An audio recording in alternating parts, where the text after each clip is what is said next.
যদি আপনারা নতুন টেস্টি কোনো জলখাবার বানাতে চাইছেন তাহলে আজকের এই রেসিপি আপনাদের জন্য বেস্ট। দই ছাড়াই ঘরে থাকা কিছু অল্প জিনিস দিয়েই এই টেস্টি জলখাবার বানাবো। বাচ্চা থেকে বড় সবার খুব পছন্দ হবে। নমস্কার বন্ধুরা, শকুন্তলা রান্নাঘরে আপনাদের স্বাগত। এই জলখাবার দেখেই আপনারা বুঝতে পারছেন যে এটা কতটা টেস্টি হয়েছে। শুধুমাত্র টেস্টি নয়, বানানো খুবই সহজ। তাহলে চলুন স্টার্ট করি।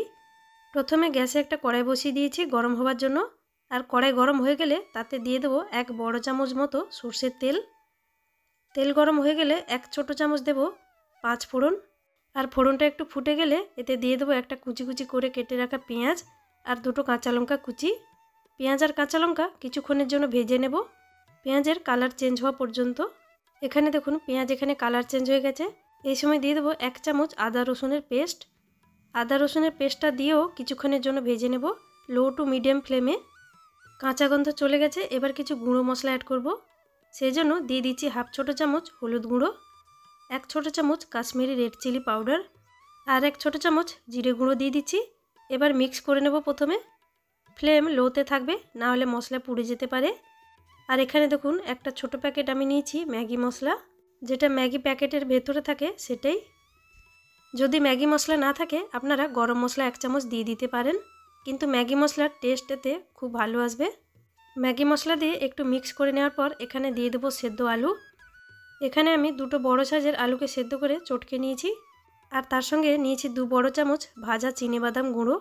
আমি শুকনো কড়াইতে প্রথমে বাদাম ভেজে নিয়েছি, খোসা ছাড়িয়ে একটু থেতো করে ভেঙে নিয়েছি। আর নিয়েছি কুচানো ধনেপাতা কিছুটা। এখানে বাদামটা একেবারেই অপশনাল, আপনি চাইলে দিতে পারেন বা নাও দিতে পারেন। আপনি চাইলে এখানে আপনার পছন্দের ভেজিটেবলসও ছোট ছোট করে কেটে দিতে পারেন। দেখুন আলুর সঙ্গে সব কিছু ভালোভাবে মিক্স করে নিয়েছি। এবার এতে দিয়ে দেবো পরিমাণ মতো নুন। আর তার সঙ্গে 1 বড় চামচ নিয়েছি টমেটো কেচাপ। টমেটো কেচাপের জায়গায় কুচি করে টমেটোও ইউজ করতে পারেন। পেঁয়াজ ভাজার সময় টমেটো দিয়ে দিলেই হবে। এখানে আলুর সঙ্গে সব কিছু ভালো করে মিক্স করে নিচ্ছি। গ্যাসের ফ্লেম মিডিয়ামে রেখে এসব কিছু 2 মিনিট মতো নেড়ে চেড়ে ভেজে নেব। দেখুন আলুর মশলাটা ভালোভাবে ভাজা হয়ে গেল। গ্যাসের ফ্লেম অফ করে দিয়ে আলুর মশলাটা একটা প্লেটে নামিয়ে নিচ্ছি, যাতে এটা কিছুটা ঠান্ডা হয়ে যায়। এটা যতক্ষণ ঠান্ডা হচ্ছে চলুন নেক্সট প্রসেসে যাব। এদিকে দেখুন 1 বাটি মুগ ডাল আমি 4 থেকে 5 ঘন্টা ভালো করে ধুয়ে ভিজিয়ে রেখেছি।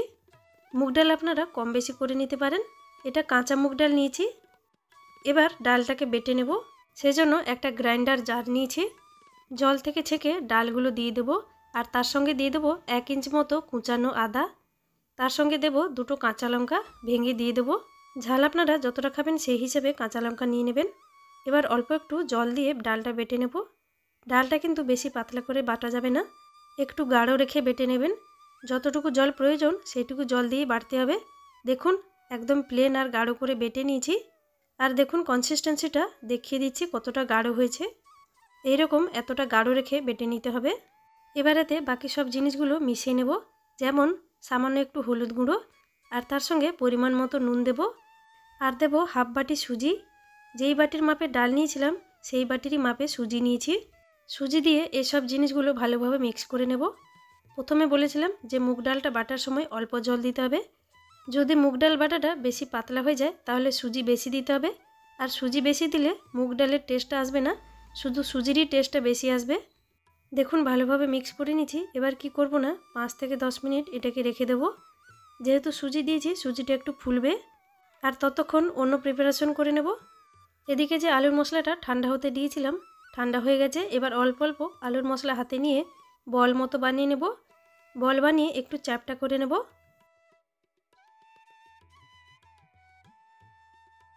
দেখুন আলুর মশলা কিছুটা বল মতো বানিয়ে চ্যাপটা করে রেডি করে নিলাম। এবার এটাকে সাইডে রেখে দেব। এবার যাব নেক্সট স্টেপে। একটা কড়াইয়ে গ্যাসে বসিয়ে দিয়েছি, তাতে দিয়ে দেবো 1.5 থেকে 2 গ্লাস জল। জলের উপর রেখে দেবো একটা স্ট্যান্ড। যদি স্ট্যান্ড নেই তাহলে আপনি স্টিল বা সিলভারের যে কোনো ছোটো প্লেট নিয়ে নিতে পারেন। এবার ফ্লেম মিডিয়াম রেখে জল গরম হতে দেব। আর এদিকে দেখুন আমি নিয়েছি ছোট ছোট স্টিলের বাটি। আপনারা বাটির সাইজ ছোট বা বড় নিতে পারেন। এবার এই বাটিগুলোতে একটু তেল ব্রাশ করে নেব, যাতে জলখাবারগুলো খুব ভালোভাবে সহজে বাইরে বেরিয়ে আসে।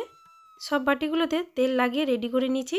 এবার এদিকে দেখুন মুগ ডাল বাটা আর সুজির মিশ্রণটা 10 থেকে 15 মিনিট রেস্ট হয়ে গেছে, ভালোভাবে ফুলেও গেছে। এবার এতে দেবো 1 প্যাকেট ইনো।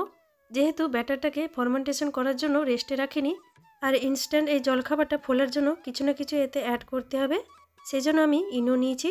আপনারা ইনোর বদলে খাওয়া সোডা হাফ চামচ দিয়ে দিতে পারেন।